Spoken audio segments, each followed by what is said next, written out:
Tujuan pembelajaran. Pada unit ini, peserta didik dapat menerapkan nilai-nilai Pancasila dalam kehidupan kesehariannya sesuai dengan perkembangan dan konteks peserta didik. Selain itu, peserta didik mampu mempresentasikan peluang dan tantangan penerapan nilai-nilai Pancasila dalam kehidupan global. Tantangan berpancasila dalam kehidupan global. Kita sedang berada pada abad ke-21. Abad ini ditandai dengan kemajuan teknologi yang sangat pesat, pertukaran informasi, penggunaan internet, dan pemanfaatan data besar atau big data. Teknologi otomatisasi adalah fenomena yang dapat dirasakan, terutama yang berada di perkotaan. Sejumlah memiliki perangkat elektronik atau device seperti smartphone dan laptop, ditambah dengan jaringan internet dapat membawa kalian melanglang buana, berkomunikasi, berinteraksi dengan orang lain, bahkan orang yang sangat jauh sekali. 1. Tantangan ideologi. Pada era teknologi informasi ini, Pancasila akan diuji seiring dengan masuknya ideologi-ideologi alternatif yang merengsek dengan cepat ke sendi-sendi kehidupan berbangsa dan bernegara. Padahal Pancasila adalah ideologi negara yang harus dipatuhi dan menjadi pemersatu bangsa. Lalu bagaimana jika ideologi-ideologi lain masuk ke masyarakat Indonesia yang notabene sudah Pancasila? Beberapa ideologi yang mulai masuk ke dalam sendi-sendi kehidupan bangsa dan bernegara adalah radikalisme, ekstremisme, terorisme. Kata radikalisme seringkali diidentikan dengan ekstremisme.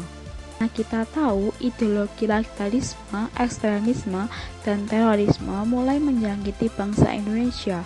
Ideologi tersebut tentu saja tidak tumbuh dari tradisi luhur bangsa Indonesia, karena Indonesia memiliki budaya luhur seperti keluargaan, tenggang rasa, gotong royong, dan lain sebagainya. Selain itu, yang tidak kalah membahayakan adalah konsumerisme.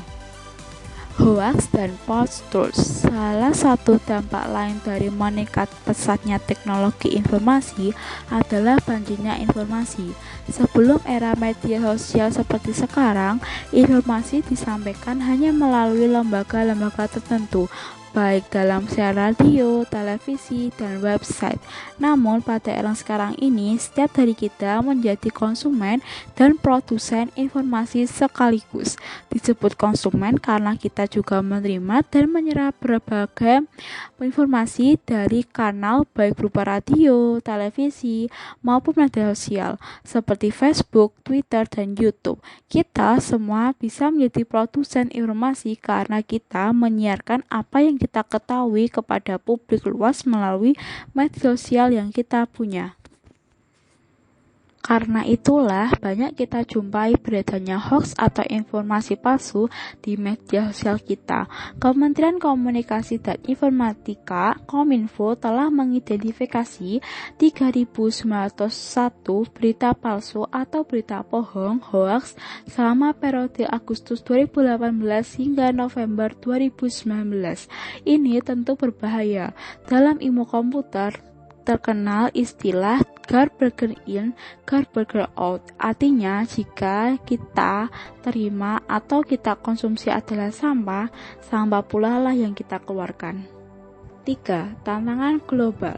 Betul bahwa kita seorang warga negara Indonesia itu dapat ditandai dengan sejumlah identitas keindonesiaan, mulai dari kartu tanda penduduk, bendera merah putih, lambang Garuda Pancasila, bahasa Indonesia, serta bahasa daerah yang digunakan. Selain sebagai warga negara Indonesia, kita juga sebagai warga negara dunia.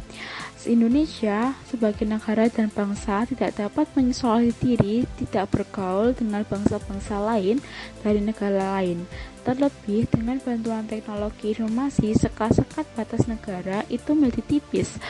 Ketika kita dapat menggunakan bahasa internasional seperti bahasa Inggris, tentunya kita berinteraksi dengan bangsa-bangsa lain yang menggunakan bahasa yang sama.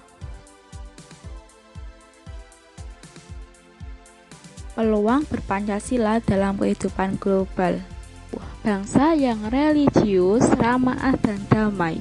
Kita patut berbangga menjadi bangsa Indonesia.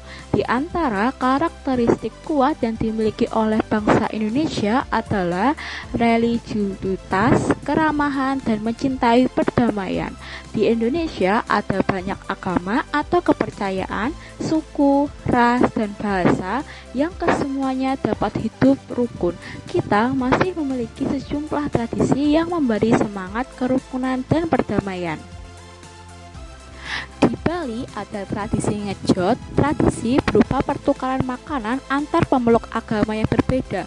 Tradisi ini dilakukan menjelang Hari Raya Galungan. Pertukaran makanan ini hanyalah simbol, esensinya adalah keakraban dan kekeluargaan sesama mereka, sekalipun berbeda agama.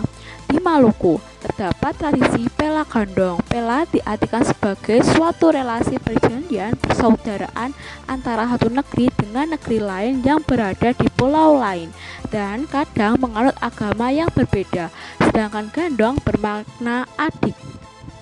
Banyak tradisi lain yang menggambarkan perdamaian atau bertujuan menyelesaikan konflik sehingga warga dapat hidup rukun.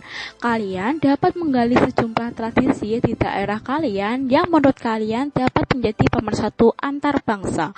Kemudian, selain kekayaan tradisi tersebut, bangsa Indonesia juga bangsa yang religius, bangsa yang memiliki spiritualitas tinggi karena keyakinan kepercayaannya kepada Tuhan Yang Maha Esa. Karena keyakinannya yang tinggi kepada Tuhan, ajaran-ajarannya juga dilaksanakan dengan baik.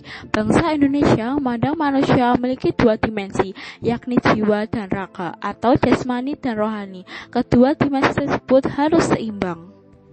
Pancasila sebagai kekuatan. Jika kita mengkaji nilai-nilai Pancasila secara mendalam, kita akan tahu bahwa nilai-nilai yang terkandung di dalamnya akan menjadi modal penting dalam kehidupan global ini. Dengan nilai ketuhanan, bangsa Indonesia tidak terjebak pada ideologi materialisme yang menempatkan materi di atas segala-segalanya. Nilai-nilai agama yang dipegang teguh bangsa Indonesia menjadikan ia memiliki akhlak yang mulia, baik akhlak kepada sesama, kepada alam semesta maupun akhlak sebagai warga negara. Kedua, bangsa Indonesia memahami dan menghargai setiap orang sehingga ini menjadi modal penting untuk melawan segala bentuk yang tidak memanusiakan manusia seperti melakukan diskriminasi, perundungan, stereotip, kekerasan. Kemanusiaan diberi sifat adil dan beradab akan membawa bangsa Indonesia untuk selalu menjunjung tinggi tradisi dan adat istiadat yang berlaku. Dengan sila ketiga, bangsa Indonesia memiliki semangat nasionalisme yang tinggi sekalipun berbeda suku, etnis, bahasa, dan agama. Bangsa Indonesia tetap dapat merajut persatuan demi kemajuan negara Indonesia. Dengan sila keempat, bangsa Indonesia selalu mendahulukan musyawarah sehingga segala bentuk perilaku main hakim sendiri tidak dibenarkan. Segala keputusan menyangkut kepentingan masyarakat luas selalu dilakukan melalui jalan musyawarah. Dengan sila kelima, bangsa Indonesia senantiasa bersifat adil bahwa setiap manusia memiliki hak asasi yang sama. Masyarakat mudah membantu orang lain yang berada dalam kesusahan, kemiskinan, dan lemah.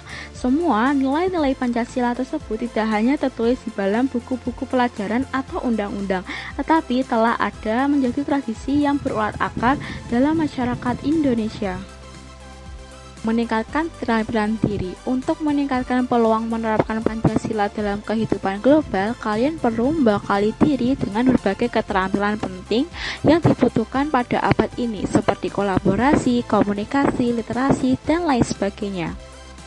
Semua yang didapat di bangku sekolah adalah modal awal yang perlu dikembangkan lebih lanjut. Jangan berpuas diri dengan capaian di sekolah.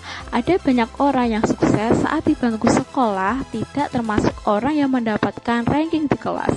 Salah satu yang membuat mereka sukses adalah mereka memiliki mental terus belajar, selalu ingin tahu, dan dapat beradaptasi dengan lingkungan sekitarnya. Sebagai warga negara Indonesia, sudah selayaknya kita hidup dengan berpegang teguh dengan nilai-nilai yang terkandung di dalam Pancasila. Karena dengan begitu, kita akan mampu menghadapi berbagai tantangan yang ada pada kehidupan global ini. Dan juga kita menjadikan Pancasila sebagai kekuatan, maka kita akan berhasil menegakkan kemerdekaan seutuhnya.